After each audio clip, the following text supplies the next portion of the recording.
Previously on YouTuber News. I tell you, there's nothing more special than the relationship between a man and his rat. A relationship that will never feature betrayal. Rat, what the hell's going on? First you get a tiny tie, now you got a tiny podium, and you think you can run off and be president by yourself? My snake, my little pet snake Aiden here, you know, I treat him with respect.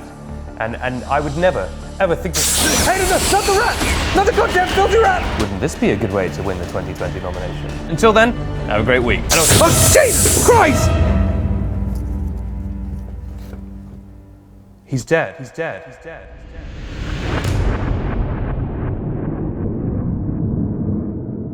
Another week of YouTuber News featuring me, Benedict, and my beautiful green shirt. I can't believe I've never thought to wear my beautiful green shirt before here on this green screen. Oh, God. Oh, no. All right, I'm gonna have to change my— What have we got? Have we got anything else that I can wear? Oh, perfect. My very favorite, very small t-shirt. It's me, the meme queen, and it's time for YouTuber News.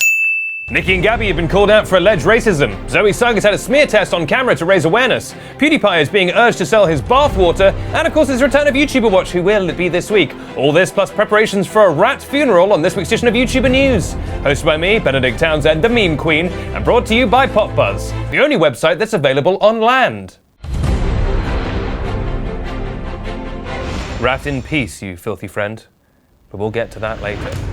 Our first story, Nikki and Gabi DiMartino have apologized after a recent YouTube video in which they were accused of being racist. The video is called Going to College Dressed as Celebrities Challenge, and in it, Nikki, Gabi, their older sister Alex, and a friend named Dennis dress up as Taylor Swift, Ariana Grande, Camila Cabello, and Normani, respectively. And you may notice one of them is a man, Dennis, and it was Dennis that dressed up like Normani, hence the trouble.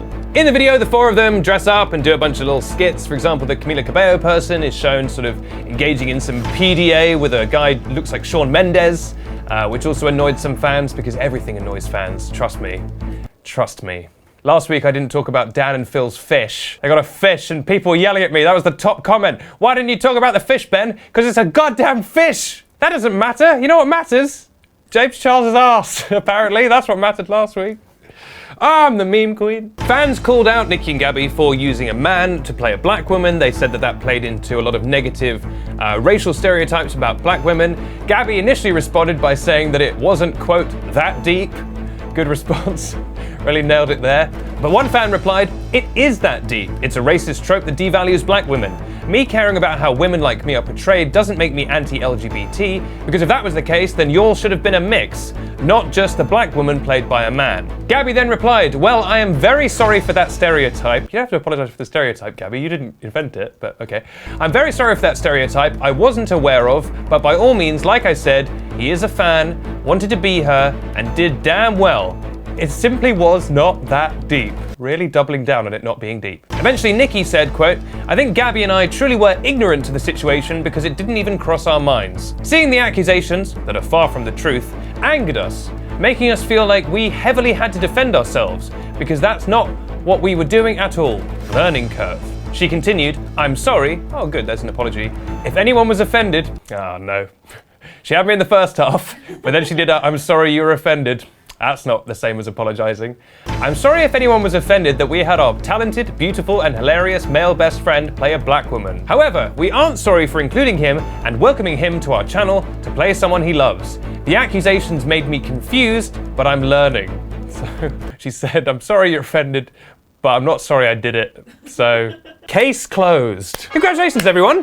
Racism's over. Get the champagne. Oh, we probably shouldn't celebrate, actually.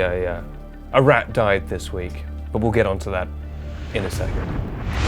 Our second story, Zoe Sugg filmed herself having a smear test on camera to raise awareness. Yes, Zoe shared a 43-minute video where she broke down all of the most commonly asked questions, anxieties, misconceptions about having a smear test, and also shared her experience of having one on camera as well. In the description for the video, Zoe explained that the video was born out of a meeting with Joe's Cervical Cancer Trust earlier this year.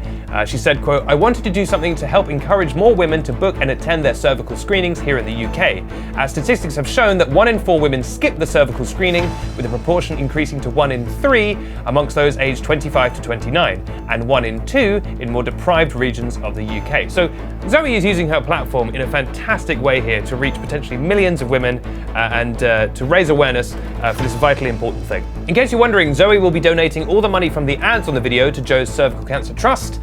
And I really recommend you go and watch this video. Our statistics show us that a large portion of the YouTuber News audience is female.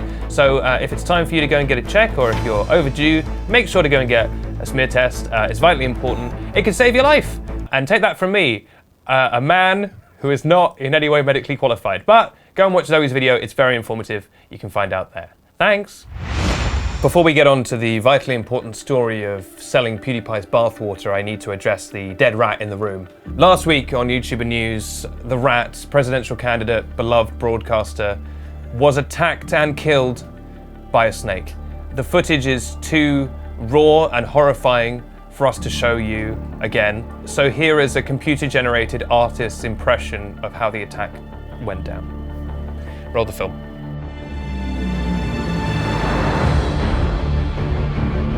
Long live President Townsend.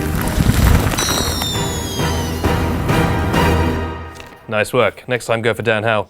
Like I was saying, the rat was sadly killed. For those of you who want more information, here's a quick breakdown of what happened.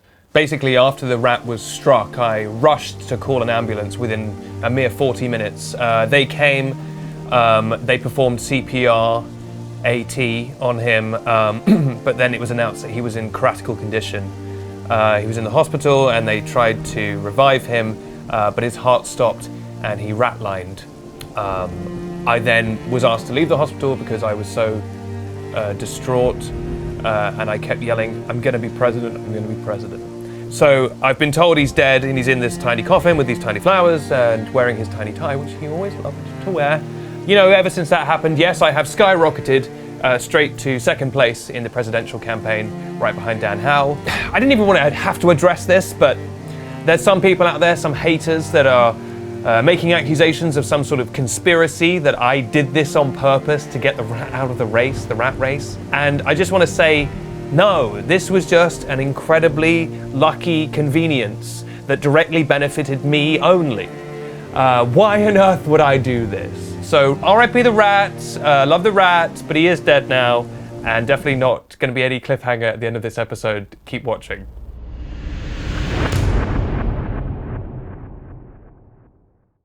Hi, I'm Caliban from Caliban's Discount Doublets. Do you need a doublet? Then this is the market stall for you. Our delightfully dreamy doublets are the best you'll ever wear. Or your money back. Try them once and you'll cry to wear them again. I'm not in this play, but that doesn't mean I can't get you bargains!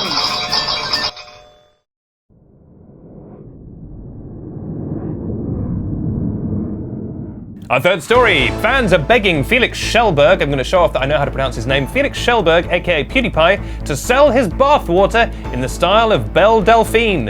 And gross. Felix posted a picture of himself in the bath with the caption "back from honeymoon" after he got back from his honeymoon, and one fan commented, "Let me cop some bathwater, please. I don't care if it costs extra with some of those flowers in it." There was flowers in the bath. Another person added, "Would you mind filling this jar up for me?" And another person said, "How much for that bathwater, Felix?" Even round-assed James Charles, as we learnt last week, got in on the action, commenting, "Yeah, yeah, yeah! Bwomp, bwomp, bwomp!" Just kidding, commenting, "Belle Delphine is shaking." Now, for those of you who don't know, Belle Delphine is an Instagram star who decided to sell her bathwater because she often poses in risque pictures. Actually got her banned from Instagram recently, and her fans are, well, literally very thirsty, and would sometimes jokingly comment, "Yo, let me buy your bathwater," and she said, "All right," and sold over 500 bottles of her bathwater at a staggering $30. That's £24. 500 times 24?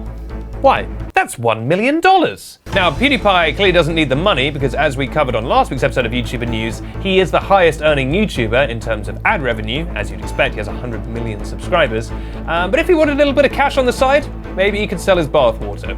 Just an option. I know one person who would buy it, my pervert editor Carwin. Cheers, Cohen. That's for all the times you left me blow my nose in the videos. I'm just gonna blow blow my nose. Please don't leave this in. He's definitely gonna leave this in. Now it's time for YouTuber Watch, a popular segment where I zero in on one YouTuber and tell you what they get up to this week. And this week, in memory of the rat, it's his least favorite YouTuber. It's time for Dan Howell Watch. Ugh.